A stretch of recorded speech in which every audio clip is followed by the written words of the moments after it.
Bonjour les jeunes. Alors aujourd'hui, j'aimerais qu'on jette un œil à la négation en anglais. Comment est-ce qu'on fait des phrases négatives en anglais? Vous allez voir que la leçon, elle est très très courte. Et en fait, ce qui va nous prendre plus de temps, c'est des exemples. Et ce qu'on va faire aujourd'hui, c'est que je vais vous donner des exemples sur lesquels vous allez pouvoir travailler directement. Vous mettrez pause et puis vous essaierez de trouver des réponses. Comme ça va vous entraîner en même temps que vous apprenez. Donc, la négation, vous allez voir, on a trois parties, comment, des exemples, et puis après, ce sera à vous d'essayer de mettre des phrases affirmatives, de les transformer en phrases négatives. La question du comment est très rapide, puisque, et on en a déjà parlé, mais en anglais, pour faire une phrase négative, il vous faut un auxiliaire, et derrière cet auxiliaire, vous accrochez le mot de la négation en anglais, c'est-à-dire not. Et c'est tout, ça c'est la base. Une fois que vous savez ça, après, vous pouvez gérer.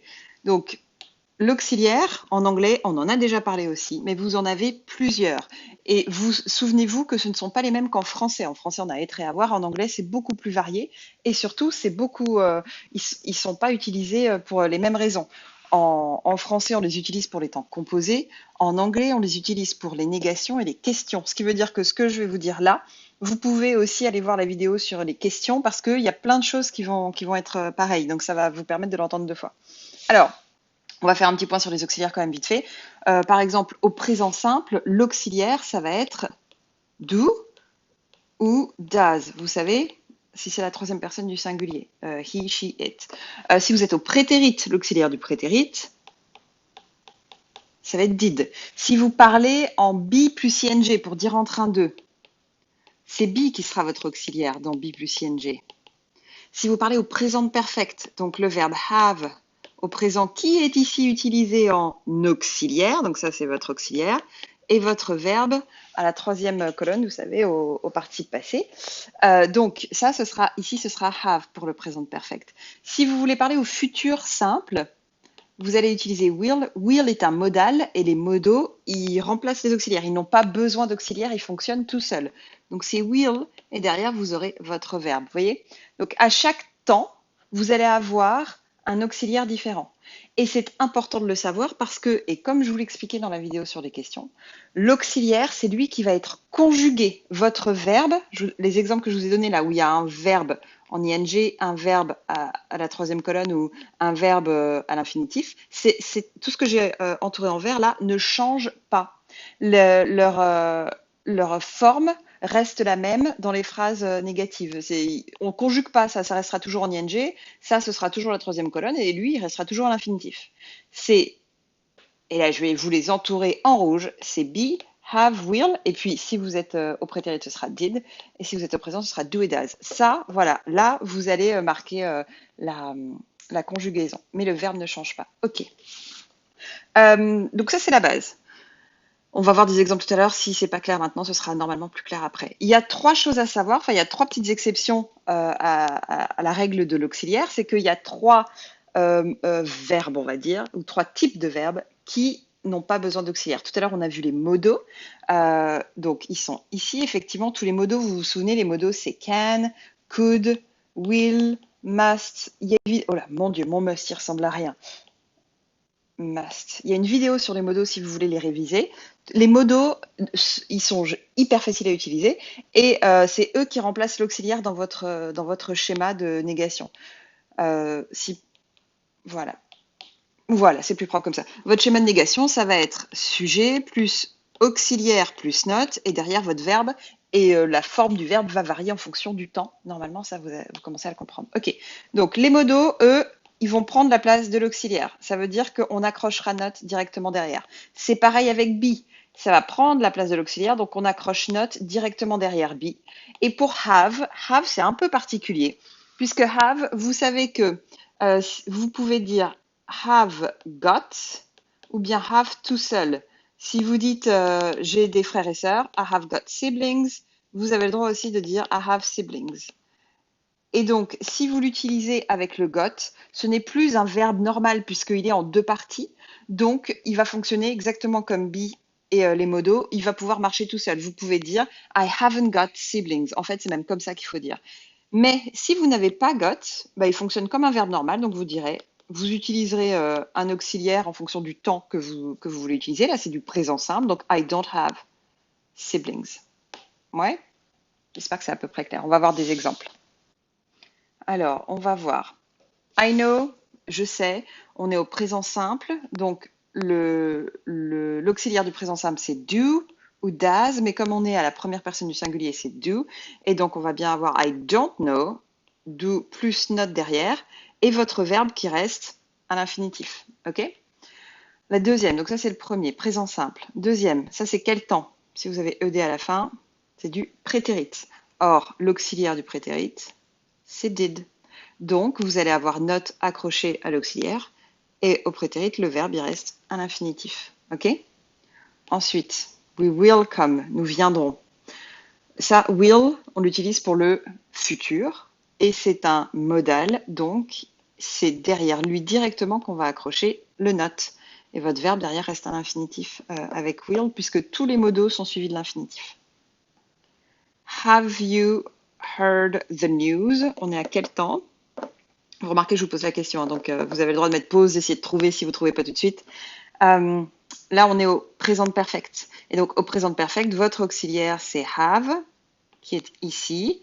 Vous avez accroché not derrière, et votre verbe, il est à cette forme. Vous savez, ce que j'appelle VEN, la troisième colonne, le participe passé. Ensuite, next, suivant. I have a car. On est au présent, c'est le verbe have, et comme on l'a dit tout à l'heure, have, vous pouvez l'utiliser de deux manières.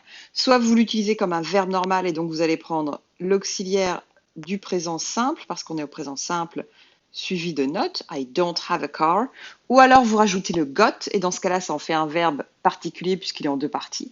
Et on ne va pas rajouter un auxiliaire alors qu'il y a déjà deux parties au verbe, on va dire I haven't got a car. OK? She is here. Is, c'est be, qu'on a ici, donc il fait partie des exceptions. Donc ça va donner she is not, ou bien she isn't si on contracte, here. Elle n'est pas là. Vous mettez le not, vous l'accrochez directement au verbe be. You can stay, tu peux rester.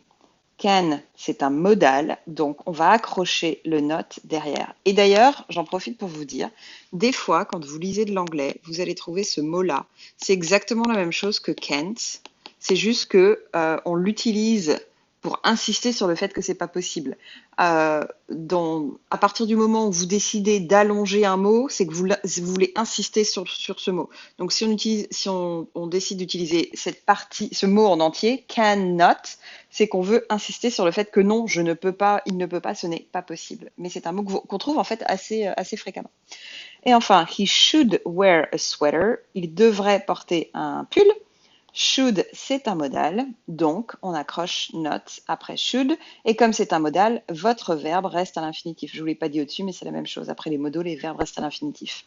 Bon, vous pouvez mettre pause, je vais vous effacer ça. Essayez de le refaire par vous-même si vous voulez. Essayez de retrouver les temps. Pour chaque temps, vous avez un auxiliaire et c'est cet auxiliaire que vous utilisez pour la négation. J'espère que ça devient un petit peu plus clair. Une fois qu'on a fait ça, on va passer à des phrases que vous allez faire vous-même. Voilà. Alors là, typiquement, vous allez appuyer sur le bouton pause parce que je vais vous donner les réponses.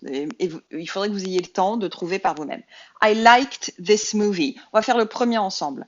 I liked this movie. À quel temps est-ce qu'on est? Vous avez ed à la fin. C'est du prétérit. Et donc, il vous faut l'auxiliaire du prétérit pour faire la négation. L'auxiliaire du prétérit, c'est did. Donc, ça va vous donner I didn't. On accroche le not au did. Like. Souvenez-vous qu'ici, vous n'avez plus besoin du ed parce que did, c'est déjà l'auxiliaire au prétérit. Donc, votre verbe ne change pas derrière. I didn't like this movie. Voilà. Et ça, c'est juste. Et c'est parfait. Alors, next. She has been to the hairdresser. Elle a été chez le coiffeur. Vous pouvez mettre pause, essayez de le faire par vous-même. Moi, je vous montre comment on fait. Ici, on est au présent perfect, puisqu'on a l'auxiliaire au présent, le verbe au perfect, le verbe à la troisième colonne, le verbe au participe passé.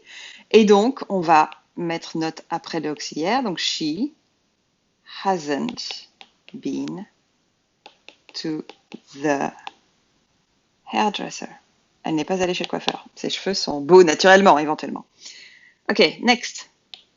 We will visit the museum next week. Nous visiterons le musée la semaine prochaine.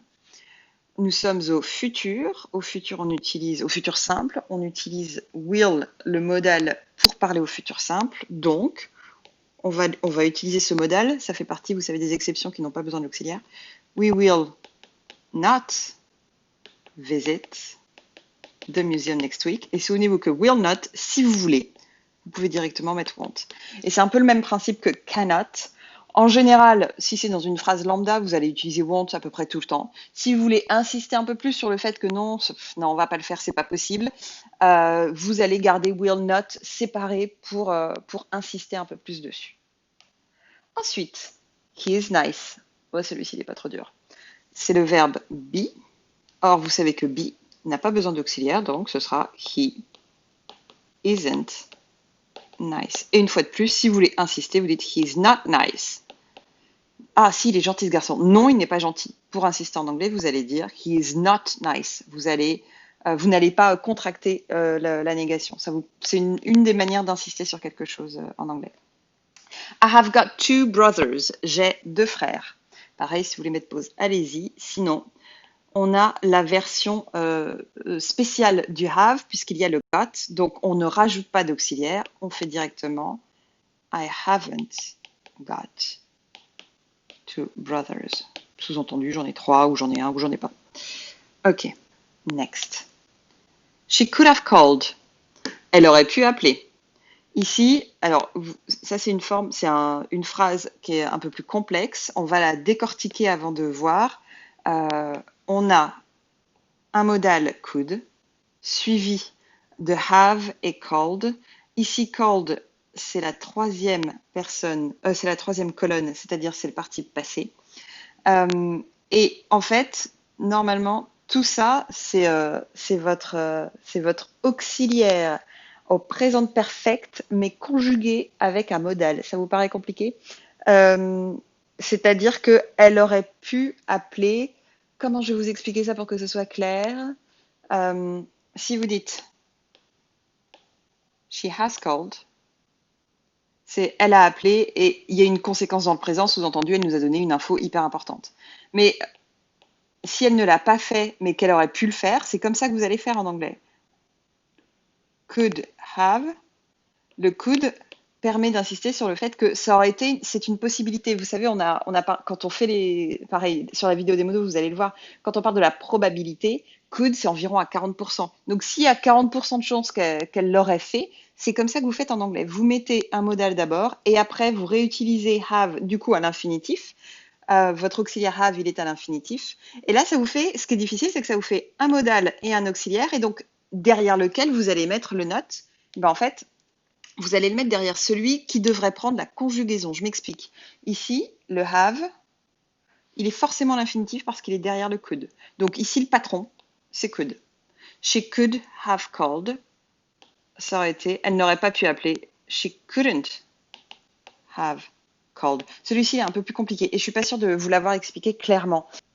Mais en tout cas, j'espère que c'est quand même à peu près clair. Donc, et à peu près beau, je suis pas sûre. Donc, là, normalement, vous avez vu, donc ça va être comme d'habitude, hein. Vous avez une première leçon, vous avez vu des trucs, vous avez un peu travaillé. Votre boulot maintenant, votre mission, c'est à chaque fois que vous voyez une négation qui vous paraît pas claire, notamment si vous avez une construction un peu compliquée comme ça avec un modal et puis l'auxiliaire have suivi du participe passé, qui vous indique en fait la probabilité d'une action dans le passé, mais on n'est pas forcément sûr qu'elle se soit produite ou pas.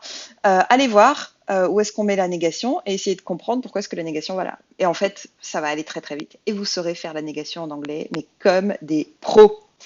Voilà, et ben j'espère que ça a été clair et pas trop long quand même. Bon courage!